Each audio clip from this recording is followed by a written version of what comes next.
Assalamualaikum warahmatullahi wabarakatuh. Halo teman-teman, ketemu lagi dengan aku Septi. Kali ini kita akan membahas prediksi soal sesuai dengan FR PPPK PGSD yang beredar ya. Ini adalah video yang part 2. Jadi buat teman-teman yang belum nonton video part 1, tonton dulu videonya. Linknya ada di deskripsi video. Mohon maaf kalau misalnya teman-teman tuh mendengar suara itu adalah suara hujan ya, karena di sini emang lagi hujan. Soal nomor 1, perhatikan pernyataan berikut ini. Urutan peristiwa sejarah dari yang paling awal adalah titik-titik. Kita bahas dulu satu-satu. Kalau yang pertempuran Palagan Ambarawa itu dari 20 November sampai 15 Desember 1945. Jadi ini awal puncak terjadinya pertempuran itu. Kalau pertempuran 5 hari di Semarang itu mulai 15 sampai 19 Oktober 1945. Kemudian untuk pertempuran Surabaya itu 10 November 1945. Nah, kalau pertanyaannya dari yang paling awal berarti yang mana nih?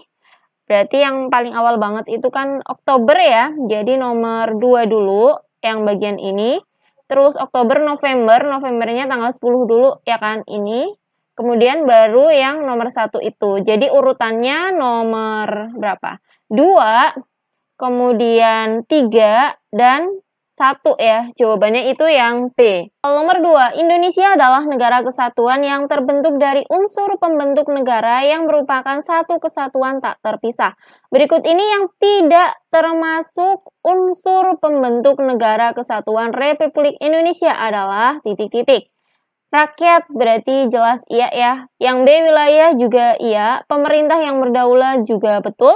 Pengakuan dari negara lain juga betul. Jadi yang enggak itu jawabannya yang E. Yang bukan termasuk pembentuk negara. Soal nomor 3. Sebuah balok yang bermassa 5 kg diberi beberapa gaya seperti pada gambar. Balok mengalami percepatan sebesar titik-titik. Kita kan nanti akan menggunakan yang persamaan ini kan, F sama dengan MA yang di hukum Newton. Nah, cuma di sini F-nya itu kan ada beberapa, jadi nanti menjadi perhatian yang lebih ya. Ini kalau nyari A kan F per M. Nah, kita lihat di sini itu kan dia F-nya yang ke kanan ada 40 dan 10. Kita jumlah aja kan jadi 50. Sedangkan yang ke kiri ada 40. Kalau misalnya ke kanan itu positif, berarti ke kiri negatif ya. Jadi F-nya itu 50 min 40 dibagi masanya itu 5. 50 dikurangin 40 kan 10. 10 dibagi 5. 10 bagi 5 hasilnya 2 ya. 2 meter per sekon kuadrat. Jadi otomatis jawabannya itu yang ini ya, yang A. Soal nomor 4. Sebuah mobil bermassa 20 gram sedang bergerak dengan kecepatan 2 meter per sekon. Tiba-tiba direm sehingga kecepatannya di 10 meter per sekon dalam waktu 2 sekon. Berapakah daya pengereman mobil? Kalau biar lebih mudah kita tulis dulu aja yang diketahui. Di sini kan diketahui bahwa masanya itu 2000 kg. Kemudian diketahui juga kecepatan awalnya kan 20 meter per sekon. Terus juga diketahui setelah direm kecepatannya jadi 10 meter per sekon. Dalam waktu 2 sekon atau 2 detik. Pertanyaannya F-nya itu berapa gitu kan. Kalau kita hitung F itu kan pakai yang MA. Cuma di sini kita perhatikan A-nya belum ada. Jadi kita hitung dulu A-nya. Percepatan itu adalah selisih kecepatan bagi selisih waktu atau perubahan kecepatan tiap satu satuan waktu. Intinya kayak selisih kecepatannya bagi waktu gitu kan. Kita lihat di sini kalau kecepatan kan kita ingat satuannya meter per sekon ya. Jadi dia kecepatan dibagi waktu gitulah intinya. Nah, di sini kecepatan akhirnya kan 10 ya. Kecepatan awalnya dulu. Jadi kondisi akhir dikurangin kondisi awal dan waktunya 2 detik. Jadi kan di sini bagi 2. 10 kurangi 20 kan minus ya. Minus 10 dibagi 2 kan berarti minus ya. Nah, Di sini nanti yang kita masukkan itu nggak usah pakai tanda minusnya. Kenapa tanda minus di sini itu artinya mengalami perlambatan karena kecepatannya berkurang. Tapi nanti kita langsung aja kalikan di sini. 2000 kali percepatannya kan 5. Berarti berapa? 10.000 gitu ya. Pokoknya kalau gini mah ngitungnya kayak ngitung duit aja. 2000 kali 5 ya udah 10.000 gitu. Berarti jawabannya otomatis yang ini ya, yang D. 10.000 Newton.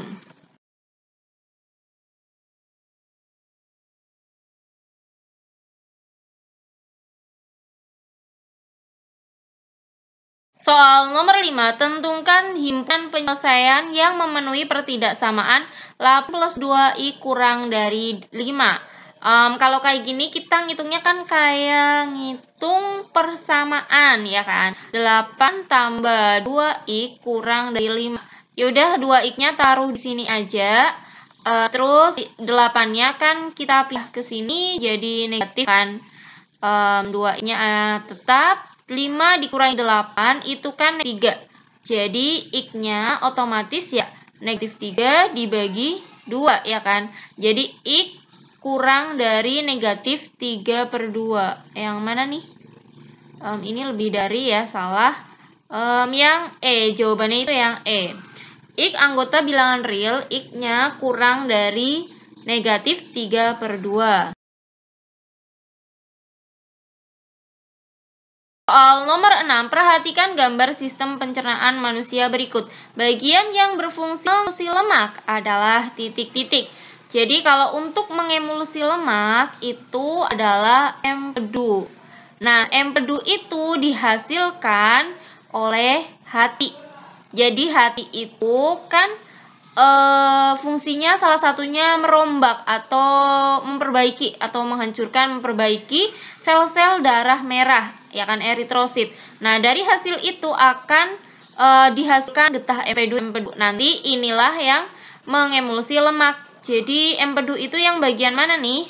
Yang bagian 2 ya, yang nih. Kalau yang nomor 1 itu kan yang hati, kalau nomor 2 itu yang empedu. Nah, di sini kalau misalnya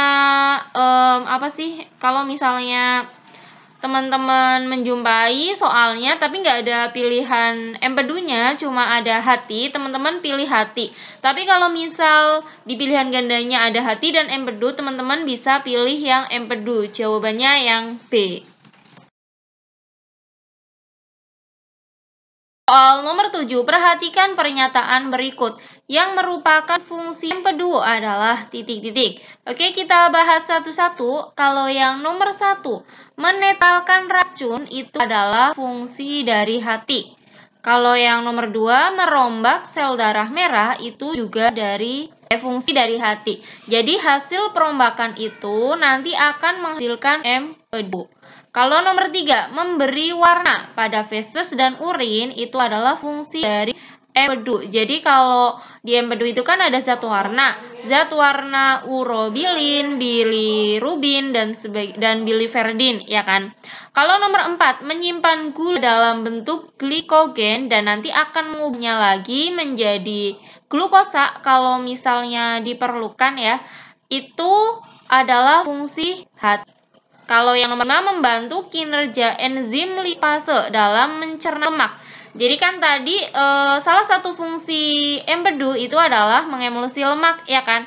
Nah, ini nih, jadi ini juga fungsi empedu. Nah, berarti jawabannya yang mana nih? Yang nomor 2 ya, maksudnya nomor ini, nomor 3 dan nomor 5. Jawabannya itu ya C.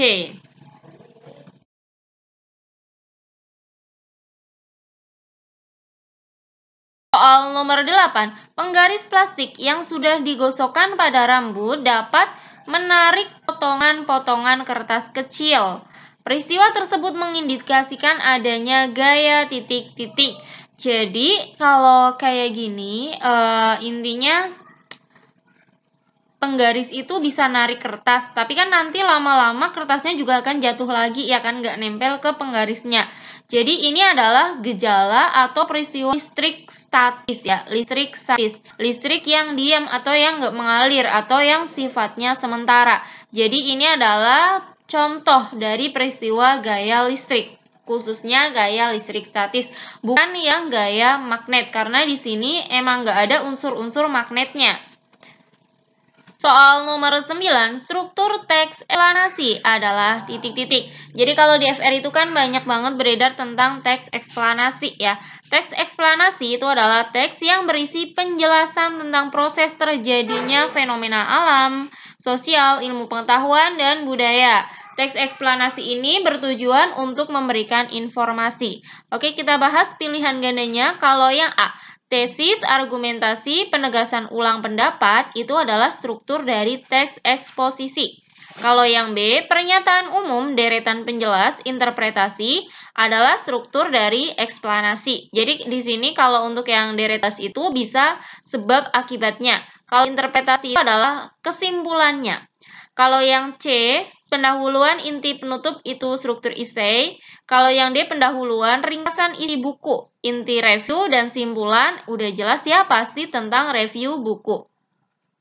Terus yang E, orientasi, komplikasi, resolusi, itu contohnya adalah dari struktur fabel. Soal nomor 10, bacalah teks di bawah ini. Langsung salahnya aja, teks eksplanasi di atas termasuk ke dalam bagian titik-titik. Jadi tadi kan kita udah bahas tentang strukturnya ya, struktur teks eksplanasi itu ada apa aja. Yang pertama itu kan pernyataan umum atau gambaran umum. Jadi kalau pernyataan umum ya gambaran umum, kayak pembuka gitu sih. Gambaran umum fenomena atau peristiwa alam yang akan dibahas.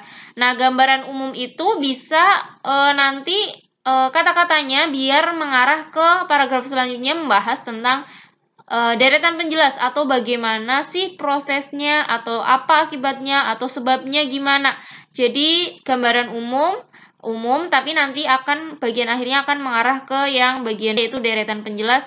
Kalau deretan penjelas itu bisa menjelaskan tentang penyebabnya apa, akibatnya apa, atau bagaimana prosesnya. Kalau yang interpretasi itu adalah tentang kesimpulan. Oke, kita cek di sini.